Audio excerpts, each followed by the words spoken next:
जय जगन्नाथ नमस्कार प्रिय दर्शक बंधु मु ज्योतिषाचार्य प्रमोद कुमार पंडा आपण मानक स्वागत करुच्छे आपण मानकर प्रिय चैनल एस्ट्रो कल्याण चैनल प्रिय दर्शक बंधु जो व्यक्ति मान चैनल को देखुचंती सब्सक्राइब करिनांती सब्सक्राइब करंतु लाइक करंतु शेयर करंतु एबे आसंतु जानिबा मासिक राशिफल 1 अगस्त 2024 मसिया ठारू 31 अगस्त 2024 मसिया यानी सन 2024 मसिया अगस्त मासरे जो व्यक्ति जन्म जातक लग्न होची मिथुन लग्न अन्यथा जो व्यक्ति राशि होची मिथुन राशि व्यक्ति मासटी केमिति कटिबो दिन केमिति कटिबो कौन सावधान रहिबा कौन प्रतिकार करिबा बहुत आवश्यकता अछि।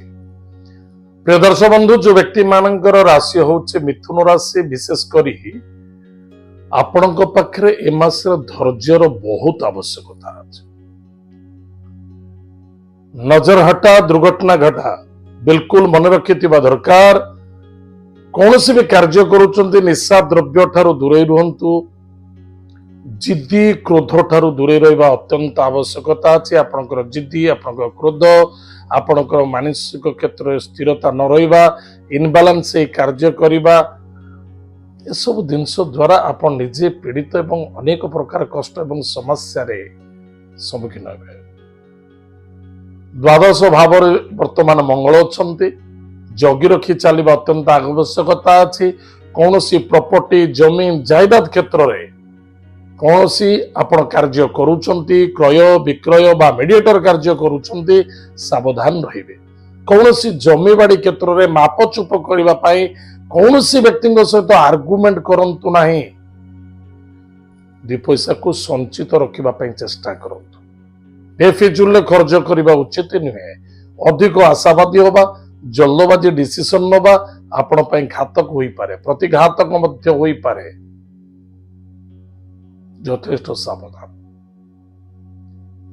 व्यापार वाणिज्य क्षेत्र में यथेष्ट उन्नति एवं सफलता मध्य देखा दब किंतु मन रखिथिबा दरकार। अर्थ तो लाभ अछि किंतु लोभयुक्त होबा उचित नुहे। संपत्ति जमीबाड़ी संपत्ति आपण किछि क्रय करिवार अछि ताले भाबी चिंती स्थिर मन रे क्रय करो। कुटुंब परिवार रे मध्य आनंद देखा दब धनर आगमन देखा दब। वाणी को नियंत्रण रखिबा अत्यंत आवश्यकता अछि।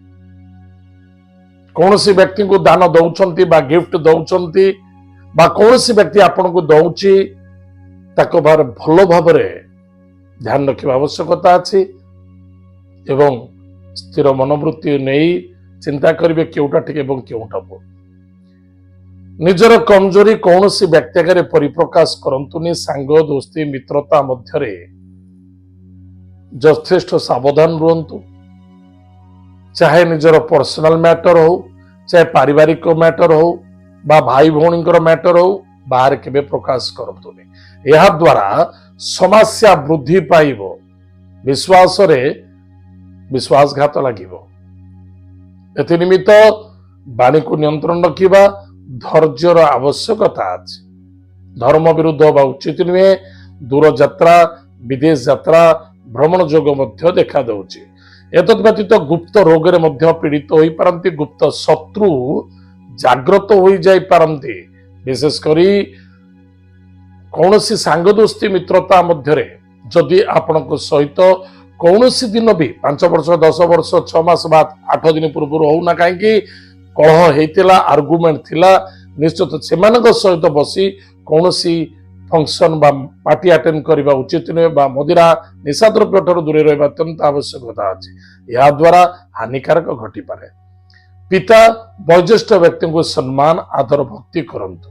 कर्म क्षेत्र प्रति यथेष्ट रूप में ध्यान देवा चेष्टा करंतु। केयरलेस मनोभावना रखिबा उचित नुहे। मिथ्यार मध्य सहारा नियंतु रहे।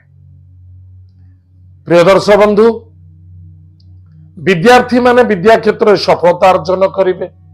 मान सम्मान मध्य प्राप्ति अछि विद्यार्थी मानक पाए। आपण चिंता करिवे सिटी मान सम्मान पर प्रभाव पड़िबे। मान सम्मान प्राप्ति अछि ताले विद्यार्थी मानक पाए लव मैटर मध्य सफलता देखा दब। कौन सी पिला विदेश रे जाके बिजनेस करियो चाहूची बा विदेश यात्रा करबा को चाहूचे बा कौन सी व्यक्ति को द्वारा से बाहर को जीवा को चेष्टा करूची भाभी चिंते डिसीजन नेबे धोखा खाई जाई परंतु टिके सावधान ताहले प्रतिकार कौन करिबा कौन सावधान रहिबा प्रत्येक दिन प्रातः समय स्नानादि कार्य सारी टिके ब्रह्म मुहूर्त स्नान करने को पड़ो आपण दिन 8टा दिन 9टा आलस्यपूर्ण छाड़ू प्रातः समय स्नानादि कार्य सारी निजर गृह इष्टदेवी इष्ट देवता को प्रणाम करंतु एवं विष्णु सहस्र नाम स्तोत्र पाठ करंतु हनुमान चालीसा पाठ करंतु सोमवार शनिवार दिन शिव मंदिर जाई जलदान करंतु रविवार सोमवार मंगलवार गुरुवार दिन आमिष ठारू दूरे रुहतु या द्वारा आपनकर मंगल व सफलता मध्य देखा देबो। प्रिय दर्शक बंधु एत थिला मिथुन राशि व्यक्ति मानक पई मासिक राशिफल आज तो समय जाइछि हमर कार्यक्रम को हम एट रखुछु पुणी देखा भागा मध्य जय जगन्नाथ नमस्कार हरि ओम।